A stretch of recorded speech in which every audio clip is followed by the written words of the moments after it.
si dating Pangulong Rodrigo Duterte na nasa detention facility ng International Criminal Court. Nauna nang sinabi ni Duterte na posibleng magiging malungkot ang Pasko ngayong taon dahil sa mga issue ng katiwalian sa pamahalaan. Mga kababayan, ibabahagi natin ang biyaya ng Diyos sa ating kapwa, lalo na sa mga nahihirapan sa buhay, mga may karamdaman, mga ulila at walang mga biktima ng sakuna at karahasan, at mga sektor na dumaranas ng kapabayaan. Dalawang malaking hamon ang pinaharap ng mga Duterte ngayong 2025. Hinuli parang sigil sa International Criminal Court ang sabi ko si Rodrigo Duterte at sa impeachment complaint ang kanyang anak na si Vice President Sara Duterte. Pinaglaban ito sa pagkakataon ng February 2025 na pabalikan sa likod ng mga balita.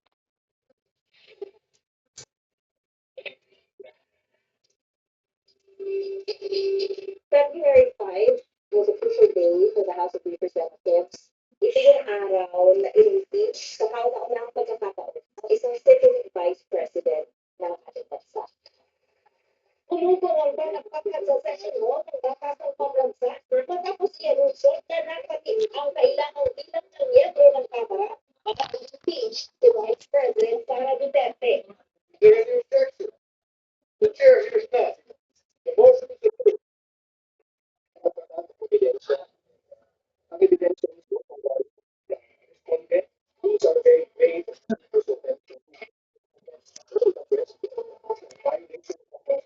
titignan na naman ang programa na non-constitutional.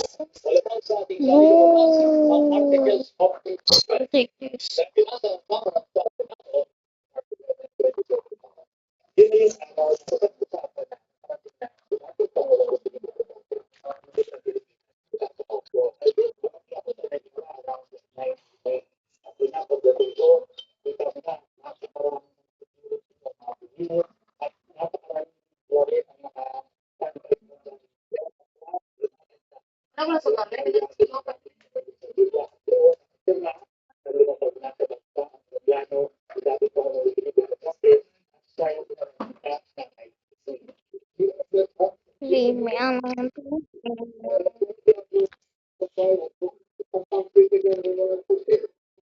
nag-put ko yung tawag ko dun sa nakita ko noong umaga kasama nga sa pag-ibig. So, binigyan niya ako, pinadala niya ako ng photo. We were the first one to take sa plano niya. Yung dating Pangulo The Hague. Air Force ginagawa ng A lot of heat. detention center ng ICC sa Strathanigan. March 14, doon nangyari yung Pilipinas ni ating Pangulong Duterte. Pagdating naman yung confirmation of charges hearing, hindi pa rin yung kaagad-agad. May 2 buwan o 60 days yung pre-trial chamber para bumuo ng desisyon. Doon pa lang natin malalaman kung magkakalandag ng totoong puro si dating Pangulong Rodrigo Duterte. Panoorin ang sa likod ng Balita 2025, the ABS-CBN News Year End Special. Ngayong linggo na po yan, December 28, alas 9:15 ng gabi, sa Kapamilya Channel, Kapamilya Online Live, ABS. Sa mga platform.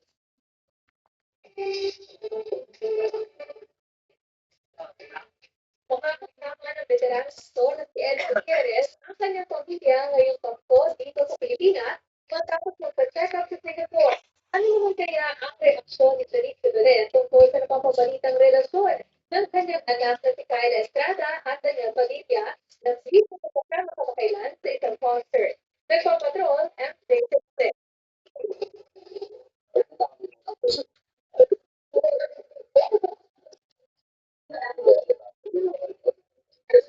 Ito sa buhay Daniel Padilla, noong una siyang matanong tungkol sa napapagandang romance nila ng Illuminito Cruz.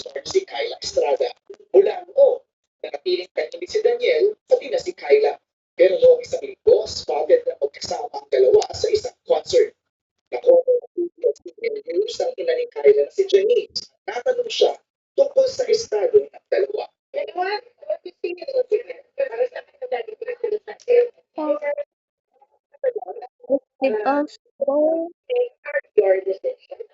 never interested also. Kilala naman anya ni si Daniel. Katunayan ay nakabisita na siya sa kanilang bahay noon nang mag-imbita si Carla Estrada, ina ni DJ.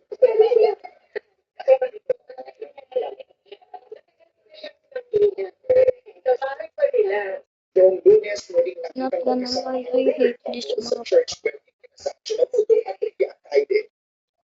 Samantalang marami ang nagwala sa katawan ng aktor na si Eddie Gutierrez at piling ng kasal ng kanyang si Rupa para sa agarang pagkalit nito. Dinala ng pamilya si Eddie sa Singapore dahil hindi mahanap kung saan nanggaling ang infection sa kanyang katawan. Noong nakaraang linggo, nakabalik na sa Pinas si Eddie. There's a problem with his prostate and his spine. He's doing much better, so I'm happy that he's in good spirits. Nakakakain siya ulit. Kasi before, hindi siya nakakakain. Feeling very, very low. But ngayon, happy na siya ulit. And feeling ko mas nainig na nila. So, hindi ko maandal ka. Tapos talaga ako sa lahat ng mga prayers. Very sad, very devastated. But, we prayed and patuloy na humihingi ng pagalangin sila Rufa at Richard para sa kanilang ama na babalik sa Singapore sa January at March para sa ilang pang medical check-up at procedures.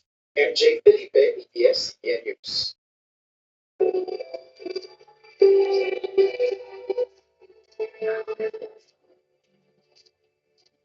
Yeah, I got it. Ang pati yung TV Patrol, lingkod ka pamilya sa ating taunang programa na maligayang paslit. May isang daang bata mula sa Rodriguez Rizal na naapektado ng nagdaang mga bagyo ang pinalo natin sa isang theme park sa Santa Rosa, Laguna. Nagpapatrol, Ferdinand Serrano. Maagang naghanda ang mga bata mula sa bayan ng Rodriguez na dating puntal sa Rizal. Para sa kanilang espesyal na araw, hatid ng maligayang pasilip ng TV Patrol o kapatid. Kabilang sila sa mga pamilyang naapektuhan ng mga nagpapagyo.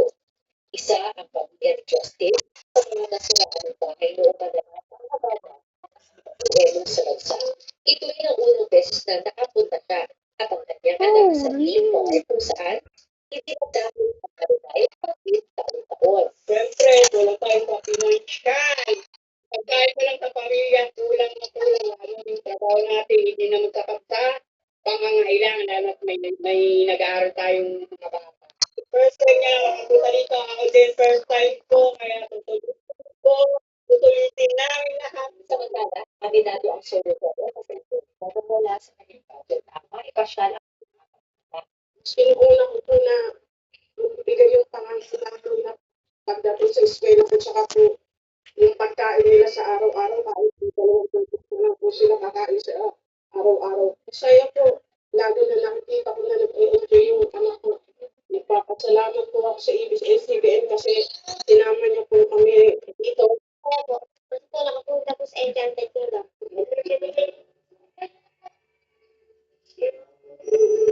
isang programa ng kantahan.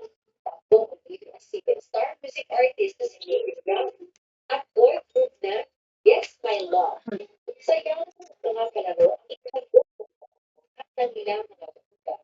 Ginagawa natin ang maligayang paslit taon-taon sa nakaraang 14 na taon para magbigay ng ngiti, saya at pag-asa. At tuparin ang pangarap ng kabataan dito sa Enchanted Kingdom. So we have this very strong partnership with ABS-CBN News for the past 14 years. Kumbaga, iba-ibang grupo, iba-ibang communities, iba-ibang kabataan at pamilya na nakakabisita at nakaka-enjoy ng Magic na Enchanted Kingdom.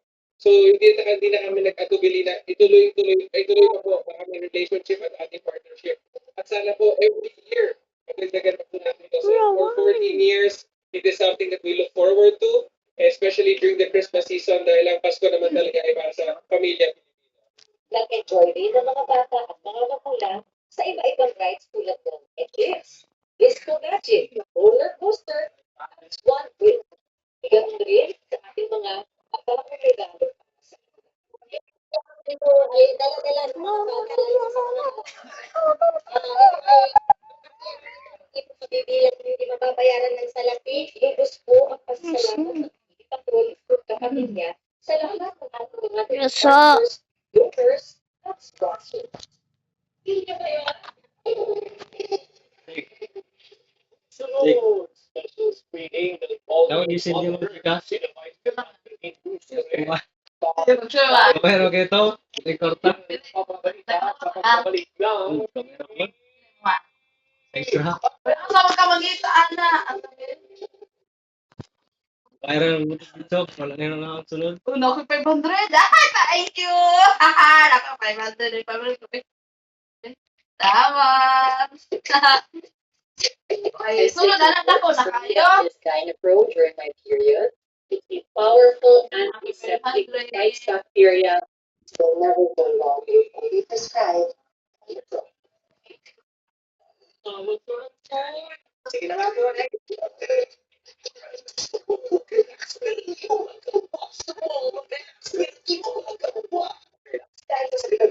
mag-alaksan.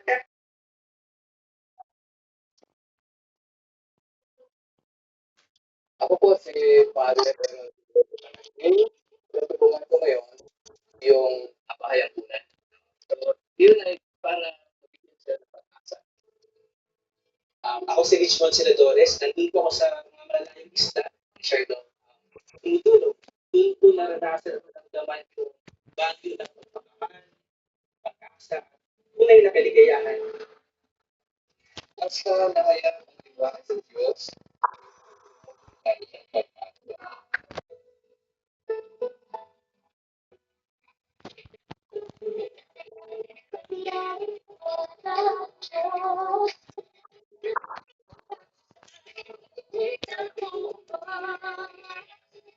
Tutulungan, sabay-sabay tayong nakakapag. Kahit maraming kasong tayo pinagdadaan, kita natin ang pag-asa sa ating pagdadala.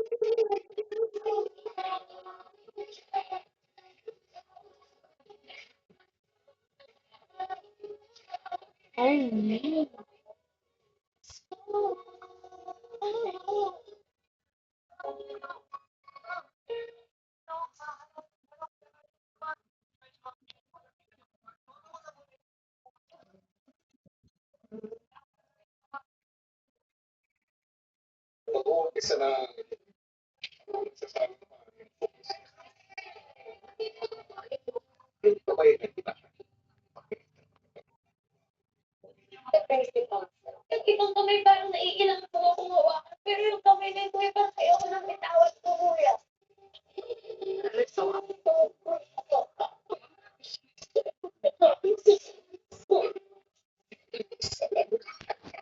Tomorrow, 10:15 p.m.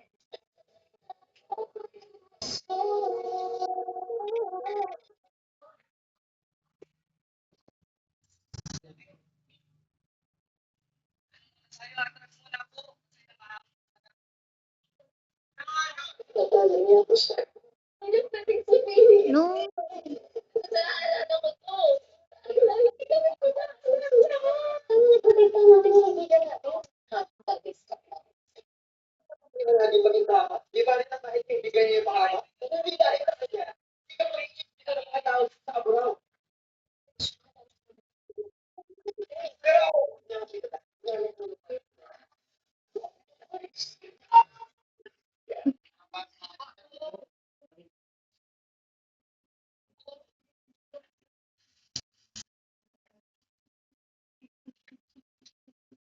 This Wednesday, Sinala ko sa kanya. Pero nangyari. kaya nga, kung sila rin sa kalungkot ng oras, kung hindi, papapayin sa mga pagkakit, hindi pas pa nila ang staff. gagawin natin pa. Pamilya, sa mga pantay. O sila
Jeez, yeah, 8 p.m.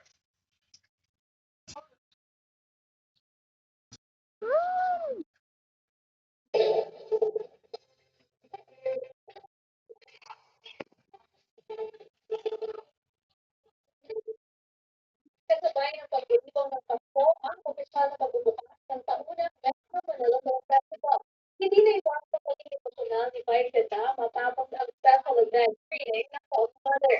Proud na naman ang lahat ng photos sa kanyang anak na may Down syndrome na nagpapatrol at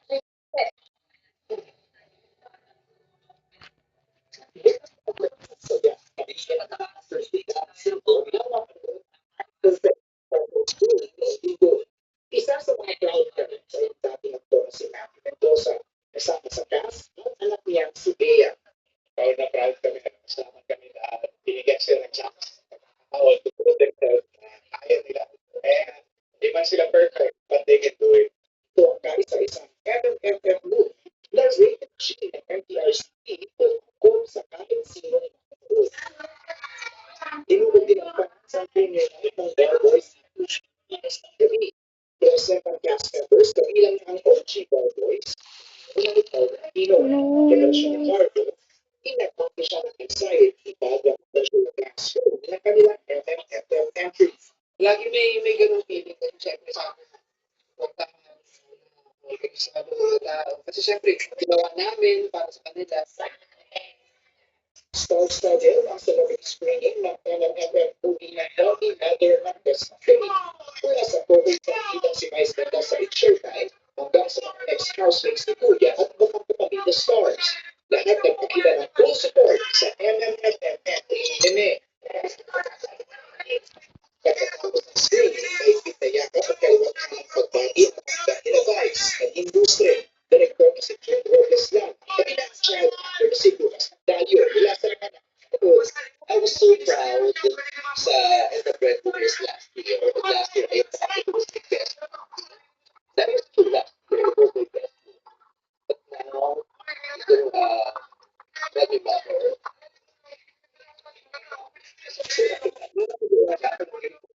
Parang, ito na yung hinihiling ko.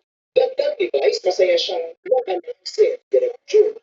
Writer at co-stars niya, ang tamang timpla ng comedy at drama. Magandang display match.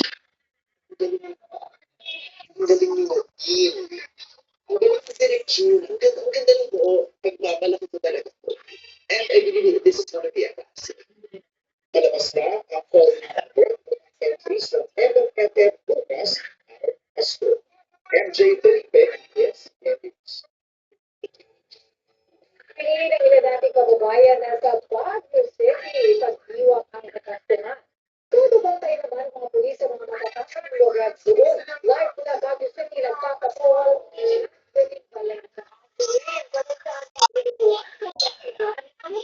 Yakanga pala nito.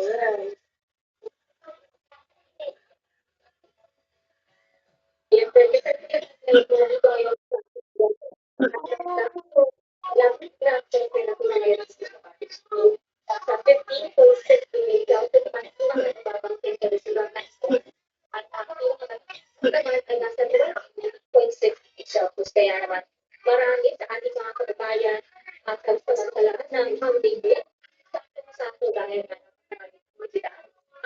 na lumusot na pa.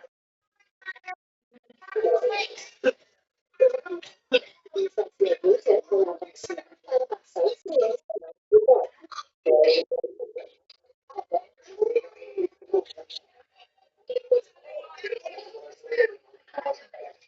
Ilan ang nagpapapicture sa monthly observation Chop. day.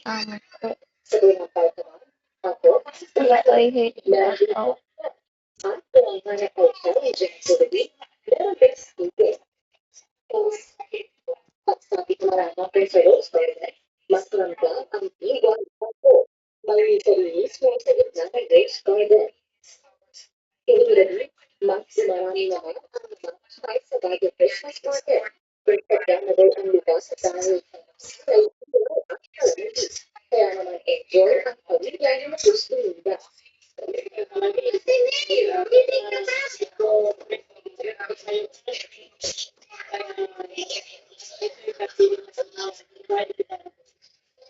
Makikita rin sa Rose Garden ang mga nagdadandang mga pictures para ng jeep na ito ay alok ng mga pinipili.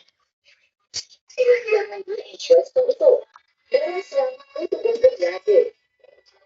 Sa mga coffee lover naman, matitikman ang sarilang ground coffee sa cafe ito. Sa mga last-minute shoppers naman, tapos ang mga update na produkto para accessories ng Cordillera Inspired. Kung nais pa mamasyal sa gabi, picture perfectly ang botanical garden.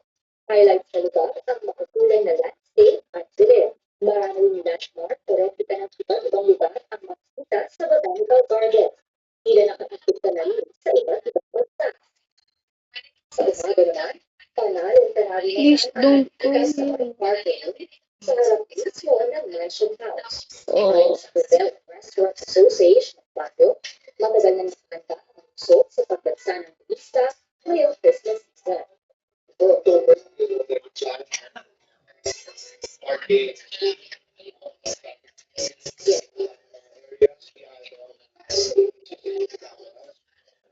Ayon naman sa Baguio City Police Office, mahigit 1,000 pulis ang nakabantay dahil sa mga nakataang lugar. Dahil mga pasyalan.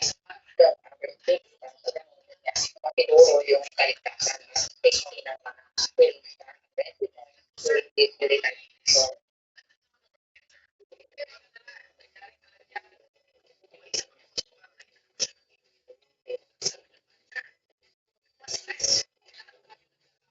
Yes, then, paalala mga anak,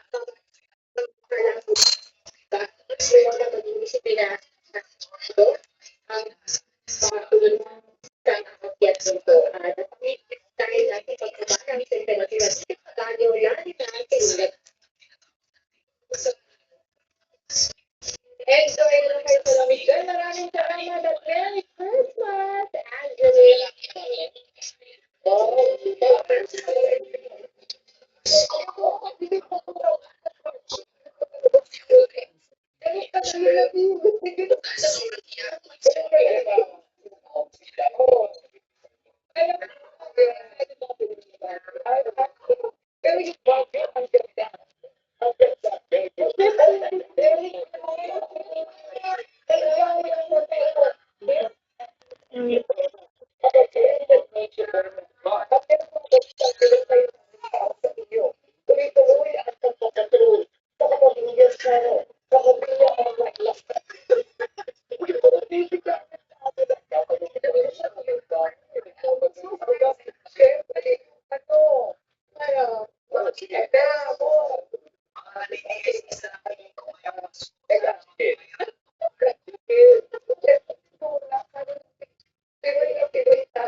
Leave me alone, please leave me alone.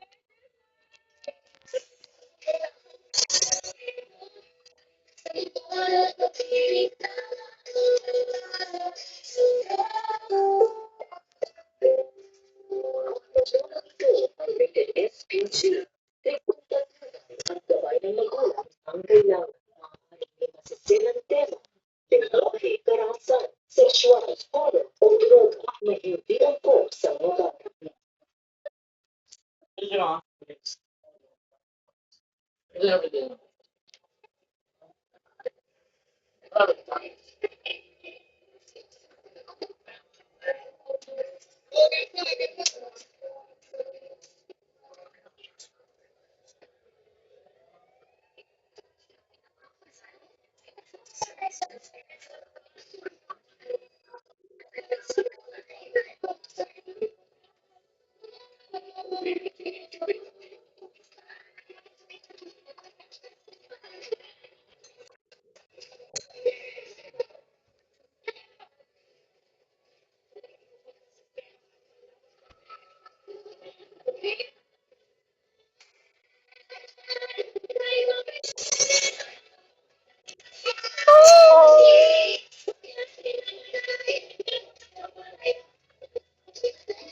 Leave me alone, please leave me alone.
Mm.